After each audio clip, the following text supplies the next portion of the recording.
Muraho ndabasuhuje inshuti bakunze b'ijambo ry'Imana kandi bene data dusangiye ubuntu bw'Imana ndabaramukije ndetse mbahaye ikaze kuri Women Regarding Ministry Channel. Ndabashimira kubwo gucuzinga ndetse no guhitamo kubana nanjye kuri iyi channel twumva kandi dutega amatwi ijambo ry'Imana. Uyu munsi rero dufite ijambo ry'Imana riri muri Zaburi ya 77. Ni ijambo ritangira ritubwira ngo Zaburi yahimbiwe umutware w'abaririmbyi mu buryo bwa Yedutuni, ni Zaburi ya Asafu. Reka mbinginge dufatanye mbere y'uko dusoma iyi Zaburi, tubanze dusenge, twegurire Imana uyu mwanya kugira ngo tuyoborwe nayo. Mana yacu turagushimye turaguhimbaje, icyubahiro n'ikibi cyawe, tugushimiye neza n'urukundo udukunda, tugushimiye uburinzi buba bwabanye natwe. Uwiteka Nyiringabo Imana, byose ni kubw'ubuntu bwawe, ni kubw'urukundo rwawe rwinshi, izina ryawe rihimbazwe. Tukweguriye uyu mwanya rero n'aya masaha, ndakwinginze ngo tujye gusoma ibyanditswe byera, uduhe umwuka wera atubere umwigisha w'ukuri, aduhe ubwenge, aduhe kumva ndetse no kumvira, twumve icyo uvugana natwe binyuze muri iyi Zaburi ya 77. Urakoze, amashimwe n'icyubahiro bikomeze kuba ibyawe none n'iteka ryose, ni mu izina risumba n'amazina, izina ry'uwatubambiwe waducunguye Yesu Kristo, nsenze nizeye amen. Abakunzi b'ijambo ry'Imana nk'uko nari mbibabwiye, reka dutangire dufatanye dusomane iyi Zaburi ya 77. Itangiye itubwira ngo ndatakira Imana n'ijwi ryanjye, ndatakira Imana n'ijwi ryanjye, niyo nayo irantegera ugutwi. Ku munsi w'umubabaro wanjye nashatse umwami Imana, nijoro nayitegeye amaboko sinacogora, umutima wanjye wanga kumarwa umubabaro. Nibuka Imana ngahagarika umutima, ndaganya umutima wanjye ukagwa isari.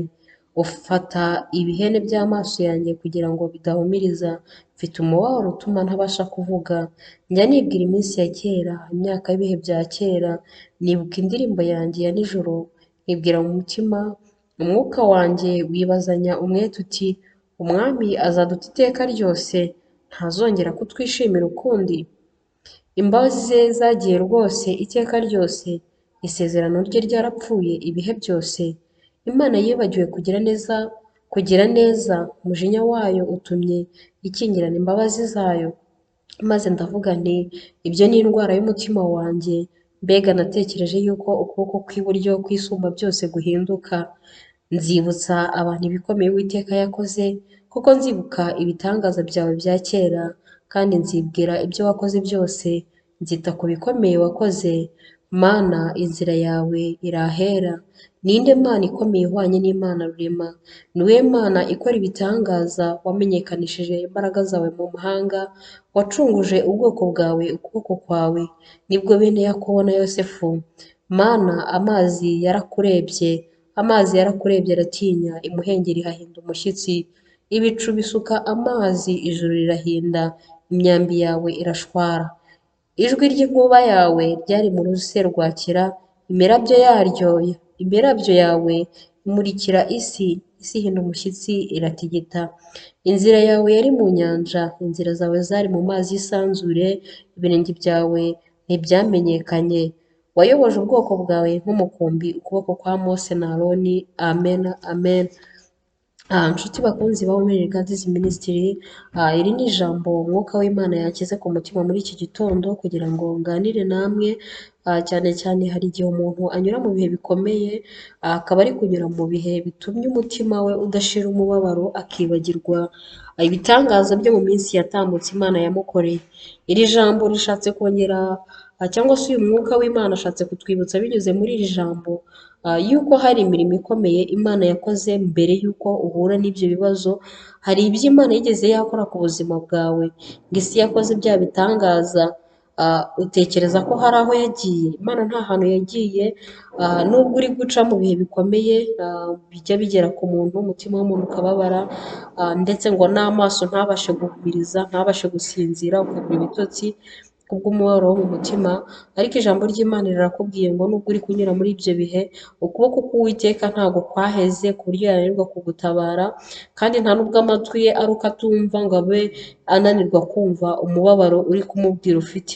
Ahubwo ngo ibuka wibuke bya bindi Imana yakoze mu bihe byatambutse, nabwo wari uri mu bihe bikugoye ugenda ubona ibitangaza by'Imana.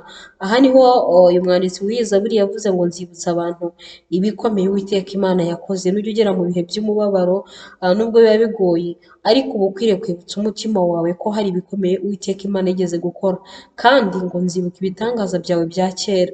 Mu bihe byawe by'umubabaro, mu bihe utari kuvoma ku iriba ry'amashimwe, ni ibihe byo kwibuka ibitangaza bya kera. Ni Imana ikunda ko abantu bibuka, ntabwo ikunda abantu bibagirwa, ngo turebe iby'ubu ngubu bya none aha bitume tuvuga ngo Imana ntihari, cyangwa se ngo bitume tuvuga ngo Imana ntinyumva, Imana yarantaye. Aha niho nawe yibazaga ngo ese imbabazi ze zagiye iteka ryose, isezerano rye ryapfuye ibihe byose.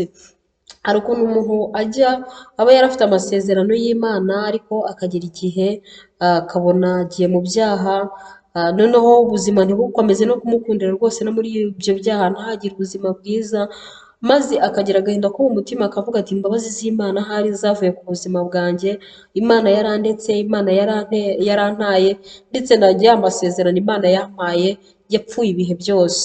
Ariko ijambo ry'Imana aha ngaha rirakubwiye ngo hoya, Imana ntabwo ari umuntu, Imana ntabwo itekereza kandi ngo ikore nk'abana b'abantu. Ibyo Imana yakubwiye no kubikora izabikora kugira ngo isohoze gukiranuka kwayo. Wowe icyo wari ukwiriye kureba n'uruhande rwawe, ugatunganya uruhande rwawe, kuko Imana y'uruhande rwayo izarutunganya, izabikora nk'Imana, kuko ari Imana igusha imvura mu mirima y'ababi, ndetse ngo ikayigusha no mu mirima y'abeza. Imana yacu ishimwe. Aha niho uyu mwanditsi yibazaga ngo imbabazi z'Imana zaragiye, ariko aza gutekereza neza aravuga ati ese Imana yibagiwe kugira neza, umujinya wayo utumye ikingirana imbabazi zayo. Ibyo byose nibyo yibazaga ati nkurikije ibyo nakoze, nkurikije ukuntu nayibabaje, Imana yarandetse burundu, Imana yarantaye burundu.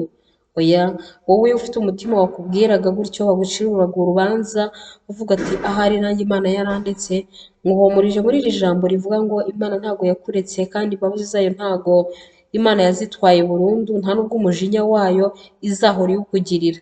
Niyo mpamvu yavuze ati ndibwira nti iyi ni indwara y'umutima wanjye. Mbese mu yandi magambo, uku ni ugutekereza k'umutima wanjye, nkatekereza nk'umuntu, kubera yuko natekereje yuko ukuboko kw'iburyo kwisumba byose guhinduka. Ntabwo ukuboko kw'Imana guhinduka. Icyo Imana yagambiriye gukora uko byamera kose, Imana iragikora igasohoza gukiranuka kwayo. Twebwe nk'abantu akaba ari twe dusigarana urubanza rw'uko tutakiranutse mu byo twayibwiye, ndetse no mu byo twagambiriye twavuze ko tuzayikorera. Hari ukuntu duhiga imihigo akavuga ngo Mana nunkorera ibi nzagukorera ibi, Imana ikabikora kubwo gukiranuka kwayo, ariko twebwe nk'abana b'abantu tukibagirwa. Rero ijambo ry'Imana ry'uyu munsi rigambiriye kuguhumuriza wowe uri guca mu bihe bikomeye, wongere wibuke ineza y'Imana yo mu minsi yatambutse, uyishimire ubwire Imana ati ndagushimiye, na cya gihe narakubonye, na cya gihe nabonye ukuboko kwawe, na cya gihe nabonye ineza yawe.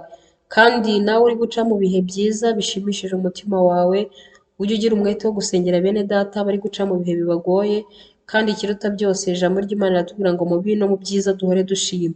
Ntutwarwe n'ibyiza gusa ngo wibagirwe gushima, ahubwo umutima wawe ntuwukundire kudamara no kujya kure y'Imana.